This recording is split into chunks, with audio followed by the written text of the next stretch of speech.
지금은 상승장 속에서 보기 드문 기회의 구간이라고 생각을 하는데요. 공포지수가 드디어 18까지 떨어졌습니다. 극도의 공포 상태이고요. 상승장 안에서는 이 공포지수 18 아래 분할 매수가 유효하다. 이 구간은 좋은 분할 매수의 구간이라는 거예요. 이것은 통계적인 경험이다. 팩트라는 거죠. 물론 하락장에서의 극단적 공포와 상승장에서의 극단적 공포는 조금 다릅니다. 성격이 좀 다르고요. 이런 상승장 안에서의 이런 형태의 극단적 공포 구간은 이게 그리드, 탐욕 영역으로까지 가는데 오래 걸리지 않아요. 보통 한두 달 내에 회복이 되었다. 7월 말 폭락, 블랙 먼데이 때 이때 나스닥 16% 빠졌고요. 현재는 8%입니다.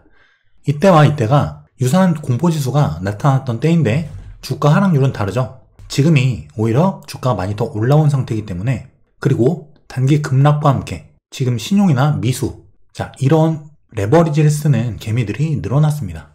상당수 청산이 됐고요. 이번에 공포지수가 이때보다 훨씬 더한 느낌이에요. 그리고 지금 중요한 거는 선물 시장의 하락률이 더 크다는 건데, 자 이게 뭘 의미하냐면 선물거래 레버리지죠. 몇 배 되는 그 레버리지를 써서 지수에 베팅하는, 거기서 지금 청산이 어마어마하게 일어나고 있다. 레버리지 청산인데, 이 레버리지 그리고 신용미수 이런 것들이 상당히 청산이 되었지만 이런 것들이 마무리가 되면 반등 국면이 올 것이다 라는 거예요. 그리고 일단 이 조정의 기간은 엄청난 장기간의 조정으로 보고 있지는 않습니다.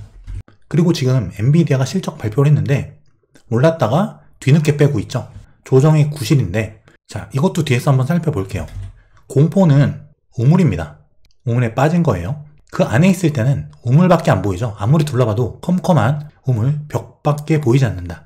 그 말은 여기를 벗어나서야 아 그때가 기회였구나 이 사실을 깨닫는다는 거예요. 이때도 마찬가지였죠. 제가 이때 경기 침체 우려가 굉장히 강할 텐데 하락 가능성 배제하고 이것만 말씀드렸죠. 하지만 부정론이 팽배했다. 하지만 지나보면 여기만큼 좋은 기회가 없었죠. 여기부터 고점까지 지수만 28%가 올랐어요. 그 과정에서 개별 종목은 얼마나 많이 올랐을까요? 결국 이런 기회는 공포 중에 오고요. 그런 공포는 특히 상승장 내의 극단적 공포 18 이하에서는 18 아래에서는 좋은 분할 매수의 기회가 된다. 자 지금 나스닥 같은 경우에 조정이 자 이런 형태로 나오고 있는데요. 지금 제가 보고 있는 조정의 형태는 여기부터 여기까지 올라오고 있는 이 상승에 대한 조정이다.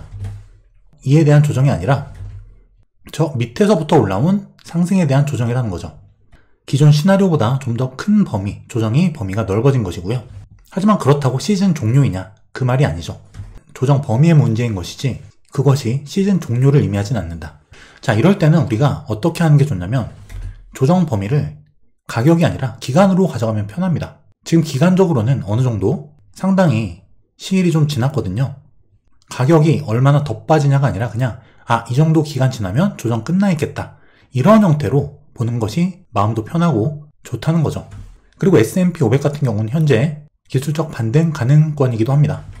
일단 이 증시도 비트코인이 멈추는 곳에서 증시도 반등이 가능할 것이다 라고 보고 있는데, 자 비트코인 같은 경우는 이런 형태예요. 비트코인이 이렇게 빠졌는데 제가 멤버십을 통해서 자 이 하락이 지속될 경우 77,000에서 81,000달러 정도까지 추가 하락 열어두는 것이 좋다. 지금 저점 기준으로 79,400까지 떨어졌어요. 이 가운데 중간 지점, 자 이 구간인데요. 여기까지 떨어진 거죠. 제가 말씀드린 조정, 종결 구간 그 속에 들어와 있다. 그 말은 지금 당장 조정이 끝나도 상관이 없고 조금 더 빠져도 상관이 없다. 이 구간은 제가 보고 있는 조정, 종결의 구간이었다는 거죠. 실제 제가 여기죠. 95.7K 정도, 여기에서 일봉 마감, 봉마감 여기 깨면 1차 주의해야 된다는 말씀 드렸고요. 그리고 여기 바닥권 여기 깨면 추가 하락 가능성이 높아진다. 그랬을 때는 조정이 여기까지 나올 수 있다. 실제 여기서 10% 이상 조정이 발생했습니다. 그리고 이제 조정 마무리 가능한 구간 들어와 있다. 그렇다는 이야기는 비트코인 그리고 증시 조금 더 빠지더라도 바운더리 내에서 조정이 어느 정도 마무리될 가능성이 있다는 거예요. 지금 조정이 이렇게 가고 있다고 해서 이게 시즌 종료가 되는 게 아니다. 상승 궤적이 변경되는 것 뿐이다. 자, 제가 나스닥을 계속 상승만 계속 말씀드렸죠. 자, 여기서도 제가 상승 말씀드렸고요. 여기 라이브 특강 통해서 여기서도 상승 말씀드렸다. 제가 왜 계속 상승만 이야기하냐면 상승장이기 때문이에요. 계속 상승만 이야기한다고 욕하셨던 분들 지금 어떻게 됐죠? 불과 며칠 전까지 최고점이었다. 그리고 저는 지금도 상승장이 끝나지 않았다고 생각한다. 결국 큰 흐름이 중요하다는 거예요. 큰 흐름을 보는 것이 중요하다. 개인 투자자가 이런 세세한 조정들 다 피하지도 못하고 피할 수도 없다. 발라먹는 것은 고수의 영역이고요.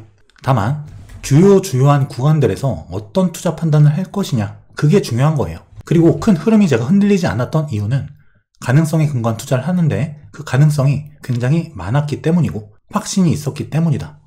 실제 S&P 500 같은 경우에 마이너스 10% 이상 오는 그 하락이 1년 반마다 왔습니다. 자, 실제 2015년부터 이러한 구간들, 이게 다 10% 이상 되는 큰 하락이에요. 코로나 팬데믹 때 좀 많이 빠졌고요. 마이너스 37%. 그리고 이번 긴축, 경기 침체 우려, 사이클에서 마이너스 28% 하락. 이것은 1982년과 동일한 형태의 하락이었고요. 그 외에 일반적인 하락은 이런 10%대에서 끝난다는 거죠. 그런 것이 2020년대 들어서는 연 6회 정도, 즉 약 1.6년마다 1년 반마다 한 번씩 온다. 그런데 그 조정이 지금 7월 달에 한번, 7월 말에 8월 초에 한번 나오고 아직까지 대폭락이 없었다. S&P 500이 마이너스 10% 이상 떨어진 그 구간이 아직 발생하지 않았다는 거죠.